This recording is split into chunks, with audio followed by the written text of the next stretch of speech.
सोनापुर एक सुंदर सा गांव था, जहां की सुबह आमतौर पर पक्षियों के चहचहाने से होती थी। उसी गांव के चौक पर माधव अपनी रेड़ी को जोर लगाकर धक्का दे रहा था, जिस पर केवल पत्ता गोभियों का ढेर लगा था। सूरज सिर पर था और माधव के चेहरे पर निराशा। गोभी ले लो, ताजी पत्ता गोभी ले लो। तभी एक काकी उसके पास आई और कहा, अरे माधव, कल भी तो गोभी ही लाया था। क्या तेरे खेत में इसके अलावा और कुछ नहीं उगता? घर में सब अब गोभी देखकर मुंह बनाने लगे हैं। क्या करूं काकी, खेत में फसल ही यही हुई है। बहुत सस्ती दे रहा हूँ, 2 किलो ले लो। नहीं रे बेटा, मुफ्त में भी देगा तो कोई नहीं खाएगा। कुछ नया लाए तो बता देना। सबको कुछ नया चाहिए, पर नया लाने के लिए पैसे कहाँ से आएंगे? अगर आज ये गोभी नहीं बिकी तो कल का चूल्हा भी नहीं जल पाएगा। माधव वहीं सड़क किनारे बैठ गया। तभी उसका पुराना दोस्त सोमू वहां से गुजरा। क्या हुआ माधव, आज फिर गोभी का ढेर घर ले जा रहा है? हाँ सोमू, कोई भी इसे खरीदने को तैयार नहीं है। सब इन पत्ता गोभी से पक गए हैं। समझ नहीं आता इन पत्ता गोभियों का क्या करूं। भाई तूने शहर में कुछ समय उस दुकान पर काम किया था ना, जहां लोग इसी गोभी को बारीक काट कर कुछ सफेद पोटली जैसा बनाते थे। क्या नाम था उसका? मोमोस? हाँ सोमू, वो लोग पत्ता गोभी का ही इस्तेमाल करते थे। सोमू की बात माधव के दिमाग में घर कर गई थी। उस शाम माधव घर लौटा तो उसके मन में एक ही धुन सवार थी। उसने अपनी बची हुई सबसे अच्छी पत्ता गोभी उठाई और उसे बारीक काटना शुरू किया। अगर मैं इन गोभियों को फेंकने के बजाय इनका रूप बदल दूं तो शायद बात बन जाए। मैदा घर में थोड़ा पड़ा ही है। वो रसोई में मसालों के साथ कुछ प्रयोग करने लगा। खुशबू फैलने लगी तो उसका पड़ोसी करीम चाचा अंदर आए। माधव मियाँ, ये कैसी खुशबू आ रही है? आज क्या कोई दावत की तैयारी है? आइए चाचा, दावत तो नहीं पर एक कोशिश कर रहा हूँ। ये देखिए, मैंने इन गोभियों को मसालों के साथ पकाकर इस मैदे की लोई में भर दिया है। अरे ये तो छोटी छोटी सफेद पोटलियां लग रही हैं। इन्हें तेल में तलोगे क्या? नहीं चाचा, इन्हें बस भाप में पकाऊंगा। ये बिना तेल का खाना होगा, जो गांव वालों के लिए बिल्कुल नया होगा। बिना तेल का? क्या लोग खाएंगे? यहाँ तो सबको तला भुना पसंद है। स्वाद अच्छा हुआ तो सब खाएंगे चाचा।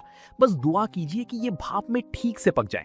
कल सुबह गांव के चौराहे पर मैं इसी का ठेला लगाऊंगा। हिम्मत तो बड़ी है तेरी। चल ये पक जाए तो एक मुझे भी चखाना। अगली सुबह सूरज की पहली किरण के साथ ही माधव गांव के चौराहे पर पहुंच गया था। उसने अपनी रेड़ी के एक तरफ कटी हुई पत्ता गोभी रखी थी और दूसरी तरफ पीतल के एक बड़े बर्तन से भाप निकल रही थी। गांव के लोग जो रोज माधव को गोभी बेचते देखते थे, आज रुक रुक कर उसे ताकने लगे। तभी गांव का हलवाई बनवारी उसके ठेले पर आया और कहने लगा, अरे माधव, आज तेरा ये पत्ता गोभी का ठेला बड़ा चमक रहा है। ये बड़े बर्तन में क्या उबाल रहा है भाई? सुबह सुबह चाय बना रहा है क्या? नहीं बनवारी भाई, ये चाय नहीं है, इसे मोमोस कहते हैं। शहर का बड़ा मशहूर नाश्ता है। आज पहली बार अपने गांव में लाया हूँ।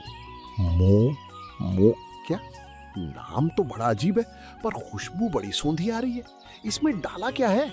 वही अपनी ताजी पत्ता गोभी है भाई, बस बनाने का अंदाज नया है। ये देखिए, साथ में ये लाल चटनी भी है। तभी गांव का एक बुजुर्ग उसके पास आया और उसने कहा, बेटा, ये दिखने में तो बड़ा कोमल लग रहा है। क्या ये बुजुर्गों के खाने लायक है? मेरे दांत अब सख्त चीजें नहीं चबा पाते। बाबा, ये तो मुंह में जाते ही घुल जाएगा। ये भाप में पका है, बिल्कुल रूई जैसा नरम। आप बस एक बार जरा सा चक्कर देखिए। बुजुर्ग ने एक छोटा सा टुकड़ा चखा। पूरा चौराहा शांत हो गया। सब बुजुर्ग के चेहरे के भाव देख रहे थे। जैसे ही बुजुर्ग ने मोमोज का टुकड़ा चबाया, उनके चेहरे पर एक बड़ी सी मुस्कान फैल गई। माधव ने उन्हें थोड़ी और लाल चटनी दी। देखते ही देखते वहां मौजूद दूसरे लोग भी अपनी बारी का इंतजार करने लगे। वाह माधव, ये तो वाकई कमाल की चीज है। इतना नरम और जायकेदार, और ये लाल चटनी, इसने तो सोई हुई जुबान को जगा दिया। तभी वहां माधव का दोस्त सोमू भी आ जाता है। माधव, मुझे भी एक प्लेट दे भाई। कल तो तू बड़ा परेशान था और आज तूने यहाँ कमाल कर दिया। अब जल्दी जल्दी इसका स्वाद सबको चखा दे, लोग इंतजार कर रहे हैं। हाँ सोमू, सबको दूंगा, पर ध्यान रखना, चटनी थोड़ी तीखी है, संभल कर खाना। अरे माधव, तीखा ही तो असली मजा है। शहर में लोग क्या वाकई रोज यही खाते हैं? मुझे तो लगता था वहाँ के लोग बस महंगा खाना जानते हैं। हाँ काका, शहर में तो इसे खाने के लिए लंबी लाइनें लगती हैं। मैंने सोचा जब हमारे खेत में इतनी अच्छी गोभी होती है तो हम गांव वालों को ये स्वाद क्यों ना मिले। भाई माधव, तूने तो मेरी मिठाई की दुकान के सामने रौनक लगा दी। एक प्लेट मेरे लिए भी लगा। देखूं तो सही, इस पत्ता गोभी के नए अवतार में ऐसा क्या जादू है। दोपहर होते होते माधव की सारी पत्ता गोभी खत्म हो गई थी, लेकिन सब्जी के रूप में नहीं बल्कि मोमोज के रूप में। माधव ने आज पहली बार अपने हाथ में इतने पैसे देखे थे। उसकी आंखों में खुशी के आंसू थे और मन में एक नया हौसला। उसे समझ आ गया था कि मेहनत और नयापन कभी बेकार नहीं जाता। जिसके बाद अगले कुछ दिनों तक माधव का काम तेजी से चल पड़ा। अब लोग सुबह से ही माधव के आने का इंतजार करने लगे थे। लेकिन जैसे जैसे काम बढ़ा, माधव के पास संसाधनों की कमी होने लगी। उसके पास सिर्फ एक छोटा बर्तन था और अकेले सारा काम करना उसके लिए मुश्किल होता जा रहा था। गोभी काटना, मैदा गूंथना, फिर उसे बेलना और फिर भाप देना, अकेले करते करते हाथ जवाब देने लगे हैं। पर अगर रुक गया तो लोग निराश हो जाएंगे। तभी करीम चाचा उसके पास आते हैं और कहते हैं, क्या बात है माधव मियाँ, काम कैसा चल रहा है? आज चेहरे पर वो चमक नहीं है जो हमेशा रहती है। काफी थके थके से भी लग रहे हो। चाचा, काम तो बहुत है पर हाथ सिर्फ 2 हैं। लोग को मेरे हाथों के मोमोज बहुत पसंद आने हैं और अब वे उसे ज्यादा मात्रा में मांग रहे हैं। और मेरे पास बर्तन इतना छोटा है कि एक बार में सिर्फ 10-12 मोमोज ही बन पाते हैं। अरे ये तो बहुत अच्छी बात है। अगर बरकत हो रही है तो घबराता क्यों है? शहर जा और एक बड़ा स्टीमर लेकर आ। और सुन, सारा काम अकेले क्यों करता है, किसी को साथ लगा ले। पैसे तो आ रहे हैं चाचा, पर क्या ये काम टिकेगा? कहीं लोग 4 दिन बाद ऊब गए तो मेरी सारी कमाई डूब जाएगी। मेहनत कभी नहीं डूबती बेटा। तूने साधारण सी पत्ता गोभी को पहचान दिलाई है। अब खुद को एक बड़ा व्यापारी बनाने की सोच। करीम चाचा की सलाह मानकर माधव ने अगले दिन अपनी रेहड़ी नहीं लगाई। वो पास के बड़े कस्बे के बाजार गया। वहाँ की भीड़ भाड़ देखकर उसे अपने पुराने दिन याद आ गए, जब वो दूसरों की दुकानों पर काम करता था। आज वो अपनी खुद की दुकान के लिए सामान खरीदने आया था। आइए भाई साहब, क्या दिखाऊं? होटल के लिए बर्तन चाहिए या घर के लिए? मुझे मोमोज बनाने वाला सबसे बड़ा 3 मंजिला बर्तन चाहिए। और हाँ, एक ऐसी मशीन भी देना जिससे सब्जियां बहुत बारीक कट सके। बड़े बर्तन की मांग तो बहुत है। आप कहाँ से आए हैं? शहर में दुकान खोल रहे हैं क्या? नहीं साहब, गांव में मेरा छोटा सा मोमोज बेचने का काम है। वहाँ लोगों को उसका स्वाद बहुत पसंद आ रहा है। ये तो बड़ी अच्छी बात है। ये लीजिए, ये स्टील का सबसे बढ़िया बर्तन है। इसमें एक साथ 50 मोमोज आराम से बन जाएंगे। और ये रही आपकी नई मशीन। इससे आपकी मेहनत आधी हो जाएगी। शुक्रिया। अब गांव लौटकर मुझे सिर्फ खाना नहीं बनाना बल्कि अपने काम को और बेहतर बनाना है। कल से गांव वालों को मोमोज खाने के लिए इंतजार नहीं करना पड़ेगा। माधव जब नए बर्तनों के साथ गांव लौटा तो शाम हो चुकी थी। रास्ते में उसने ढेर सारी पत्ता गोभी खरीदी। उसे पता था कि अब उसका संघर्ष एक नए मुकाम पर पहुंच चुका है। उसने रात भर जागकर नए बर्तनों को साफ किया और अगले दिन की तैयारी की। अगली सुबह जब माधव चौराहे पर पहुंचा तो उसकी रेहड़ी का नजारा बदला हुआ था। 3 मंजिलों वाला ऊंचा स्टील का स्टीमर सूरज की रोशनी में चमक रहा था। गांव वाले ये नया अजूबा देखने के लिए जमा हो गए। माधव के चेहरे पर एक नई चमक थी, क्योंकि अब उसे ग्राहकों को इंतजार नहीं कराना पड़ता था। वाह भाई माधव, ये क्या रॉकेट ले आया आज? ये तो बड़ा आलीशान लग रहा है। रॉकेट नहीं है सोमू भाई, ये 3 मंजिला स्टीमर है। अब एक साथ कई लोग मोमोज खा पाएंगे। कल तक तुम लोग शिकायत करते थे ना कि देर लगती है, लेकिन अब इसकी मदद से नहीं लगेगी। अरे भाई, बर्तन तो बड़ा कर लिया, पर क्या स्वाद वही रहेगा? अक्सर काम बढ़ने पर लोग जायका भूल जाते हैं। बनवारी भाई, जायका तो मेरी मेहनत में है, बर्तन में नहीं। आप बस देखते जाइए। आज मैंने चटनी में एक खास चीज और मिलाई है, खेत का ताजा पुदीना। माधव, सुना है तूने कस्बे से कोई मशीन भी मंगवाई है? क्या अब मशीन से खाना बनाएगा? नहीं काका, मशीन सिर्फ सब्जियां बारीक काटने के लिए है। मेहनत तो अभी भी इन हाथों की ही रहेगी। मशीन से बस मेरा समय बचेगा ताकि मैं आप सबको गर्मा गर्म खाना खिला सकूं। उस दिन माधव की रेहड़ी पर इतनी भीड़ थी कि गांव का मुख्य रास्ता जाम होने लगा। माधव बड़ी फुर्ती से हाथ चला रहा था। वो पत्ता गोभी की फिलिंग भरता, उन्हें आकार देता और स्टीमर में सजाता। कुछ ही मिनटों में भाप के साथ मोमोज तैयार हो जाते। तभी गांव के पटवारी जी अपनी गाड़ी से वहां रुके। माधव, ये क्या शोर मचा रखा है तुमने? पूरा गांव यहीं जमा हो गया है क्या? प्रणाम पटवारी जी, कुछ नया शुरू किया है। ये पत्ता गोभी के मोमोज हैं। आप भी जरा चक्कर देखिए, फिर बताइएगा कि गांव में ये कैसा लग रहा है।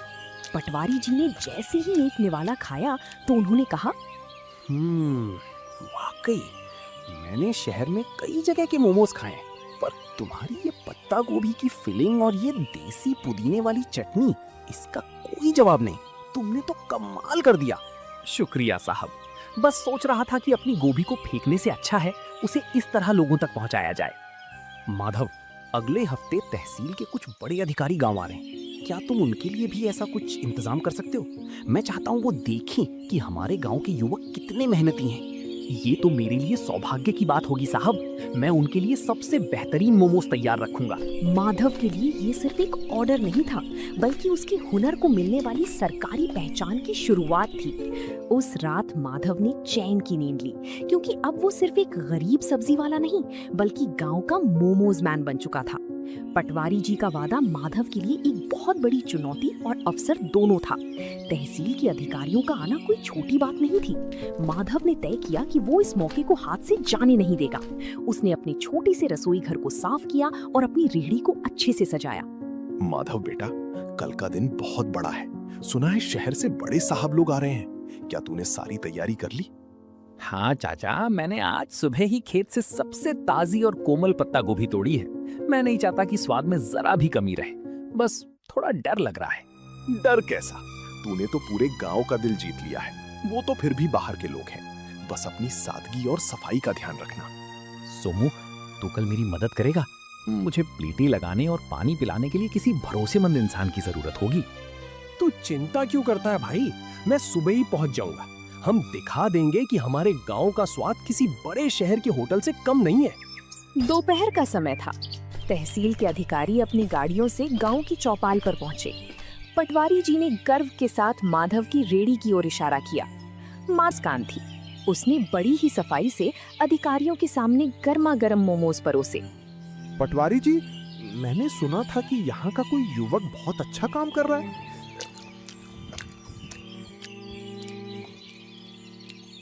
अरे ये तो वाकई लाजवाब है।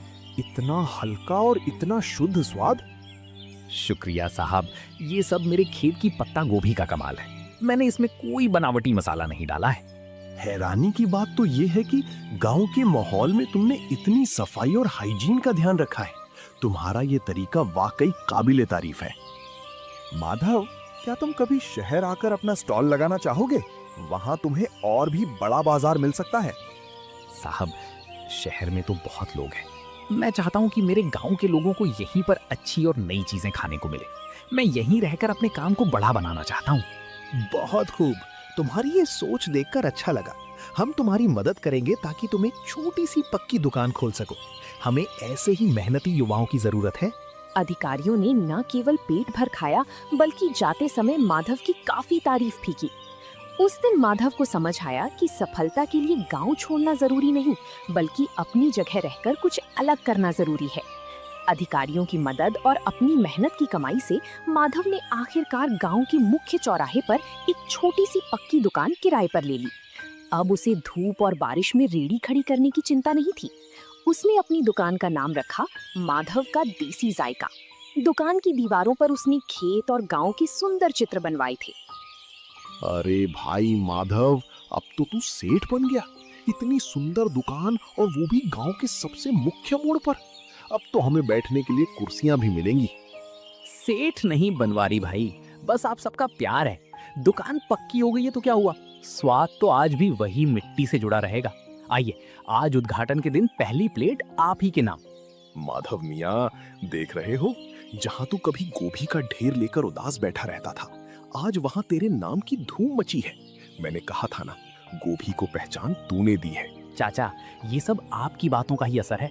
अब मैंने सोचा है कि मैं गांव के 2 और बेरोजगार युवकों को यहाँ काम पर रखूंगा। उन्हें मैं खुद ट्रेनिंग दूंगा ताकि वो भी अपना हाथ साफ कर सकें। बहुत नेक ख्याल है बेटा।